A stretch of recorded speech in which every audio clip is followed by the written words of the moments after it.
ছেলেদের বিয়ের পর বা মেয়েদের বিয়ের পর শ্বশুর বাড়ি করতে যেতে হয়, ছেলেদেরকেও যেতে হয় শ্বশুর বাড়ি করতে, আর মেয়েদেরকেও যেতে হয় শ্বশুর বাড়ি করতে।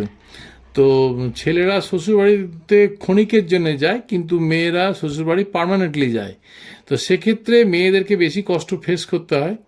যদি দেখেন যে শ্বশুর অথবা শাশুড়ি কেউ কাটি মারার চেষ্টা করছে, নানা রকমভাবে ঝামেলা করার চেষ্টা করছে, বা স্বামী স্ত্রীর মধ্যে বনিবনাটাকে ঠিকমতোভাবে মেনে নিচ্ছে না, আন্ডারস্ট্যান্ডিংটাকে ভেঙে দেওয়ার চেষ্টা করে, কুমন্ত্রণা দেয়, একের পর এক দিনের পর দিন চালিয়ে যায়।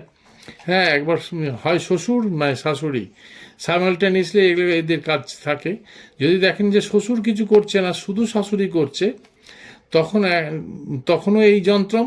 যদি দেখেন যে শাশুড়ি করছে না, শ্বশুর করছে, তখনও এই যন্ত্রম নিচেতে দেওয়া হলো। এই যন্ত্রমটাকে আঁকবেন, একে রুটির উপরে আঁকবেন, শুকনো রুটির উপরে এঁকে শাশুড়ির জন্য, যখন দেখবেন শাশুড়ি বদমাইশি করছে, তখন কালো মাদি কুকুরকে খাওয়াবেন এই যন্ত্রমটাকে রুটির সঙ্গে উপরে লিখে।